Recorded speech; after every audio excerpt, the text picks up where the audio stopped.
We're gone.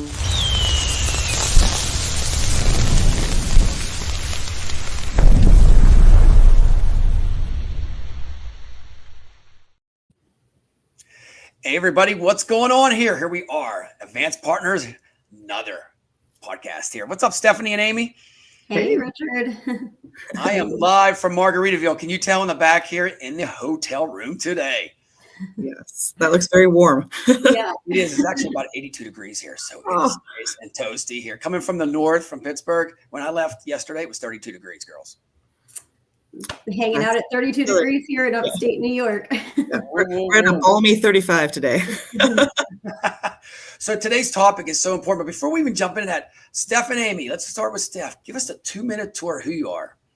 Well, thank you. It's very, very fun to be here. Thanks for inviting us. It's exciting. I've been with Advanced Partners for 13 years and have gone through a variety of different roles, kind of learning the business from the ground up and learning all the different aspects of what we do. It's been amazing. I came for the job and stayed for the people. It's been wonderful working with so many different teams over the years, and the current team I'm on, which really focuses on the client experience and helping our clients work well with Advanced Partners and helping them grow, has just been just kind of the pinnacle of my career with Advanced Partners so far. I love it. All right, Amy, it's your turn. Hey, Richard. I'm so happy to be back and chatting with you again today and bringing Stephanie along for the ride. We had such a great opportunity to discuss, what we're working on here at Advanced Partners about a year ago, that I was looking forward to being able to do this again. And so if that doesn't tell you anything, I'm back. I'm still here, right? Staying for the people, like Stephanie had mentioned. And I couldn't be more grateful to be working with the amazing team of individuals that I get to work with here at Advanced Partners. So almost into 2 years here. And like Steph mentioned, here for the long haul, for sure. Staying for the people. That's our terminology today, right, Steph? You just absolutely. And it's the people like your coworkers, but also the clients, because we have so many amazing clients and they're just so interesting and they have, great questions, and it's a wonderful experience. So let's just deep dive in, because I love to deep dive in stuff like this. Everybody talks about client relationships over and over again. We'll start with Steph here.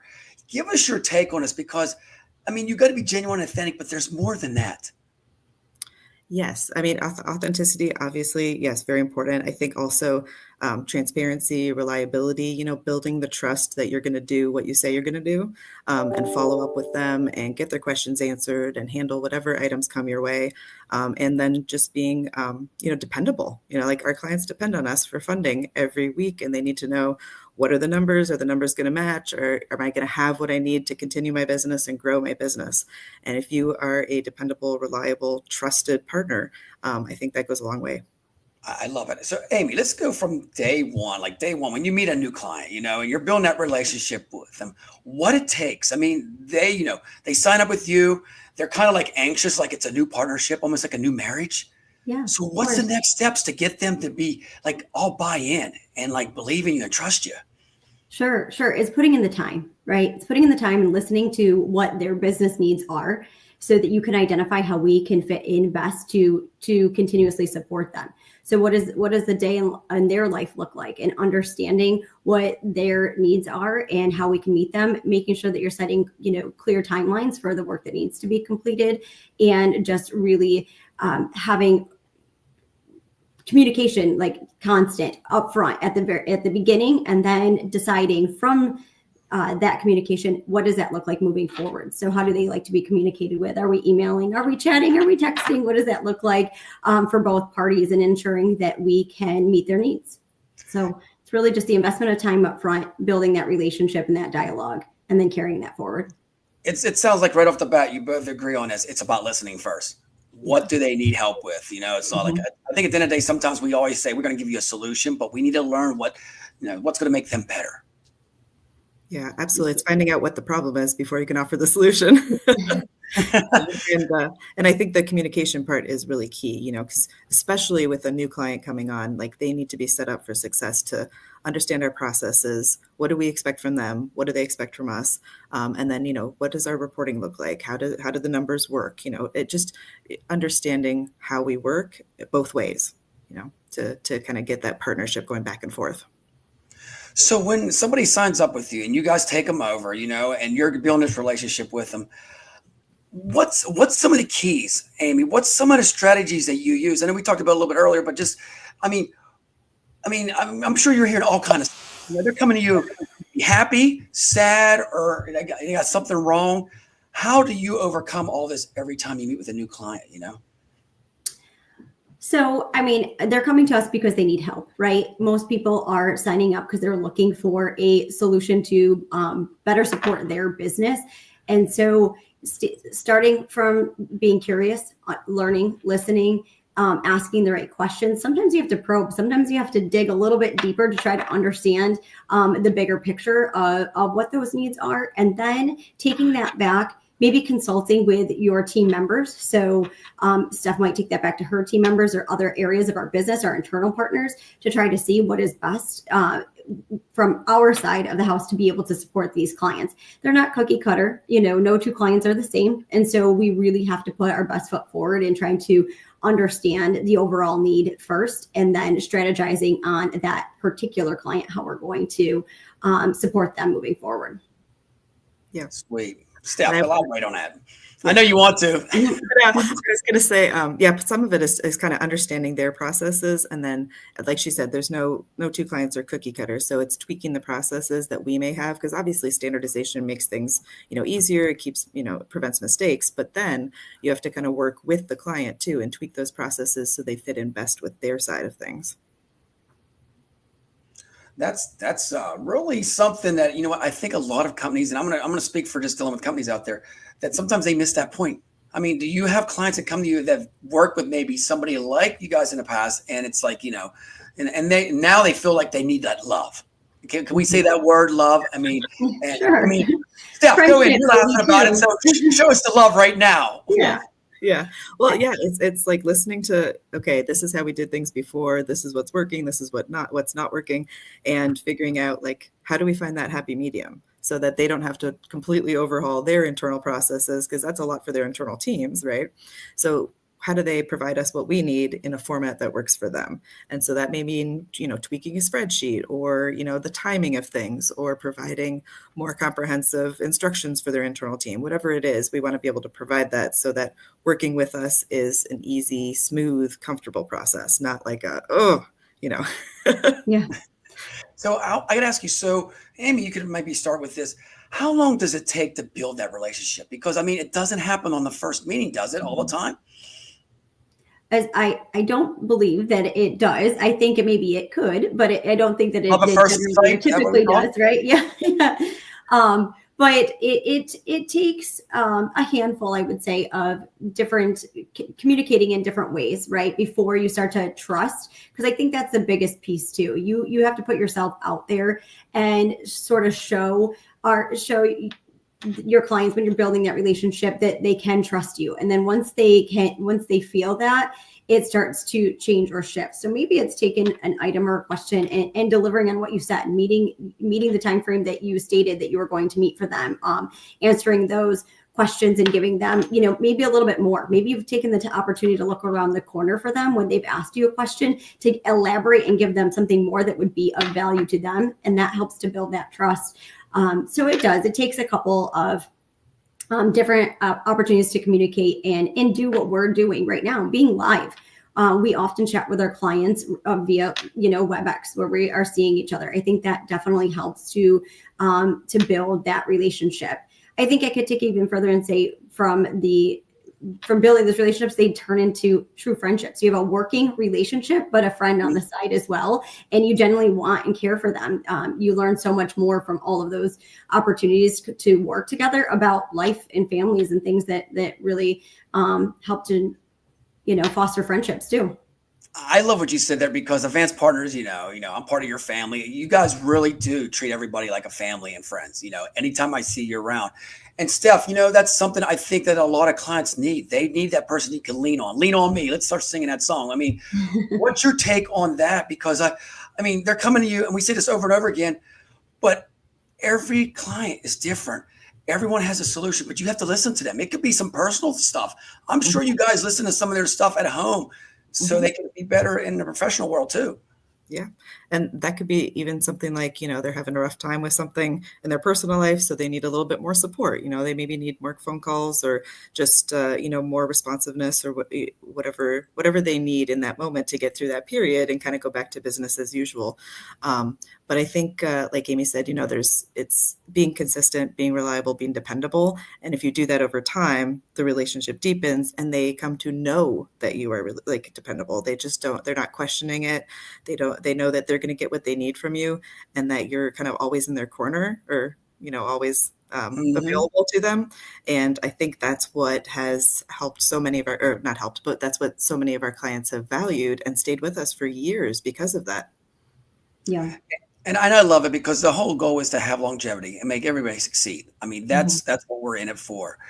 Do you see, Amy? So when you get a client, I mean, how do I want to say this? Break it down to me. Like, how many times do you talk to them? Like, what is a good success story?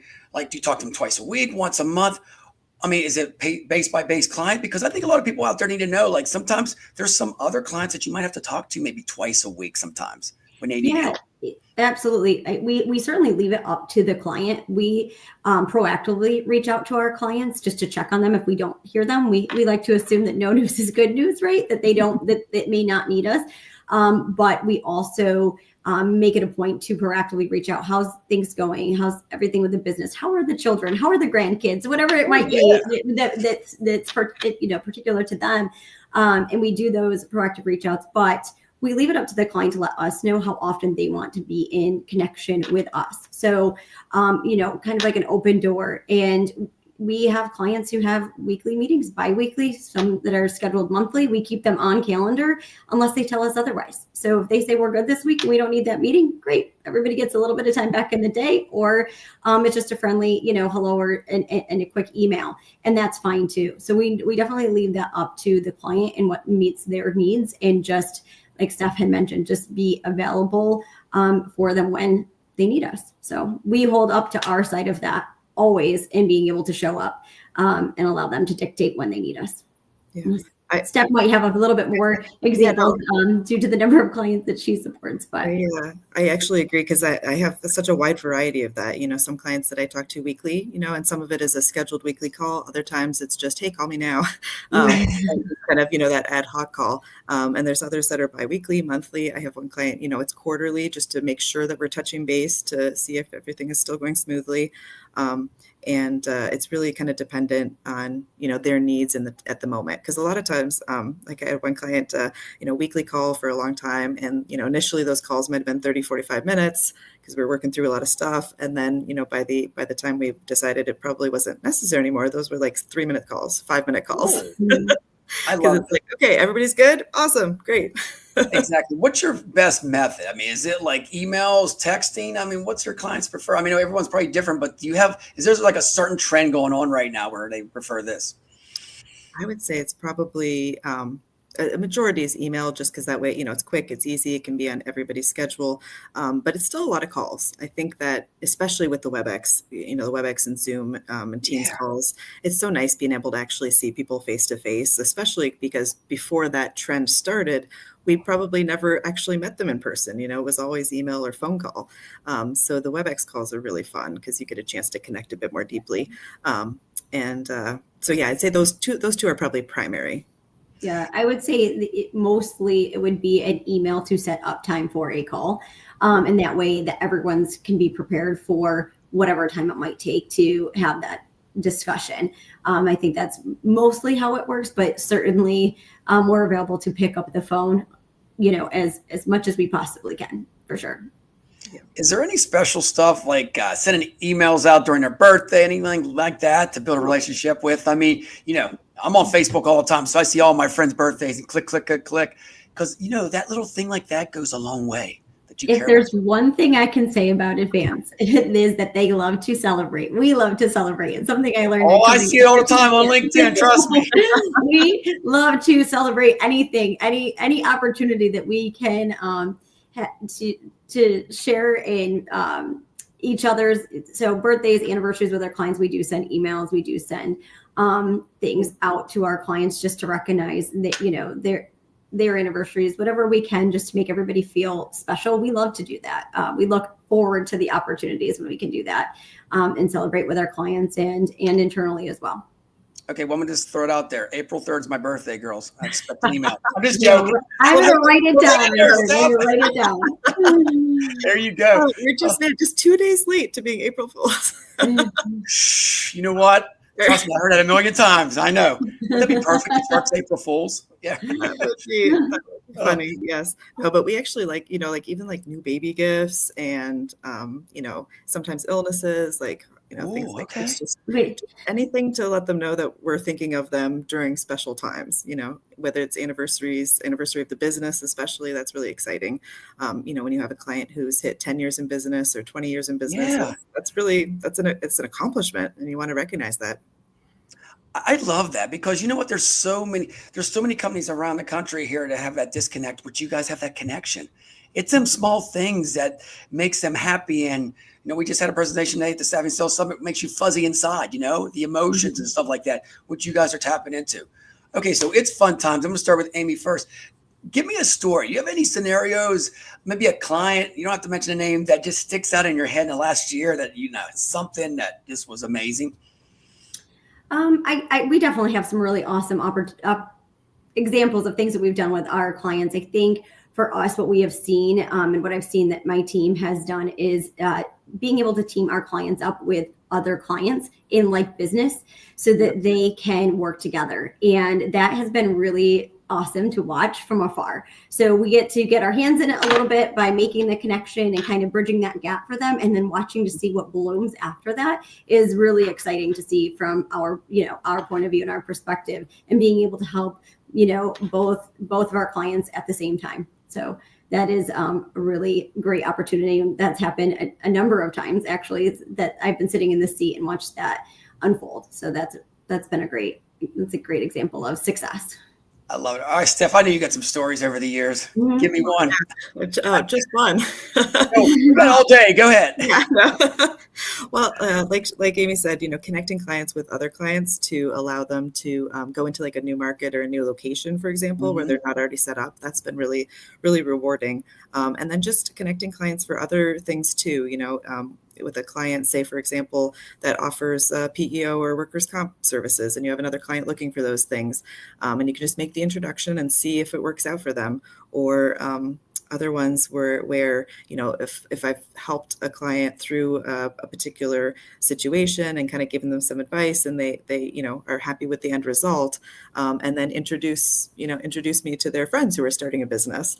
And that's been really cool, like just getting the referrals and the trust, the fact that they are trusting us enough to say, hey, this service has been really valuable for us, and I want to introduce you to my friends because they could use it too.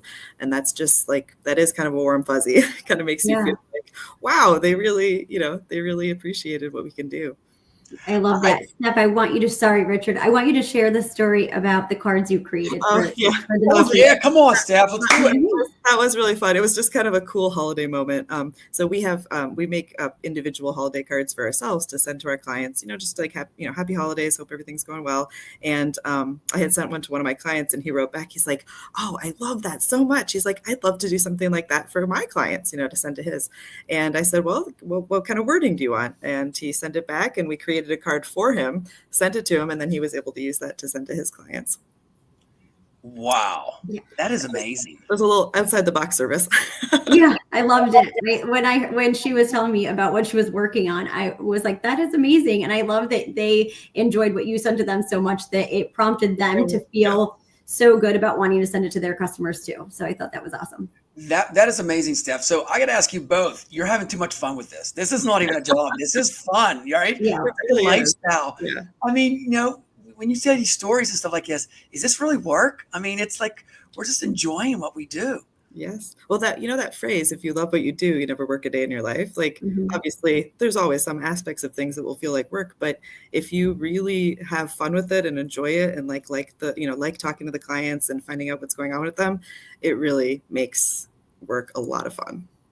Yeah. It is. And you know what? It's kind of funny because, as the years go on, we have AI and all this stuff. It's never going to replace the human connection. We know that, girls, right? I mean, the relationship building is going to still be from our mouth, our emotions, our hugs, our fist pumps in person. That's never gone away. Mm-hmm. Yeah, I completely agree. It's like that personal touch is so important, I think. I think before we wrap things up here, Amy, is there something out there that you want to give, like any tips to somebody maybe starting to, it could be any sector, to build a relationship? They don't know where to start, even like a networking event. I'm having one later tonight here. Yeah. And it's like just that handshake and being nervous to meet somebody off the bat. How do you get over that barrier the first time you meet somebody to just go in all in and say, I'm here to help you?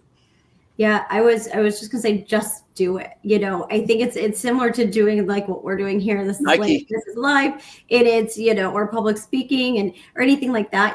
Once you get in the habit of just doing it, it becomes very easy. So just do it the first time. Just start and say hello. Let the other person know what it is that you're interested in doing, and then be open to whatever it is that they have to share on the receiving end of that. And asking questions and just being very present in the moment. I think that is the biggest advice that I can give to anybody who is looking to get started. And the reality of it is that we, even internally and when we're working with our clients, none of us can do it alone. We really need each other, and we need the support from one another to continuously grow. To be able to share ideas and thoughts with somebody else. So sometimes it's just a level set. Am I thinking about this am I on the right page here? What am I looking to do? And have somebody else who can understand that or give you, it doesn't have to be advice. Just listen and nod and kind of help guide them along through those thoughts that they're having is huge. So I said, it's just really about being open to a relationship to start, right? That is the biggest piece. If you feel that you need the support and the help, and I truly believe that everybody needs someone to count on.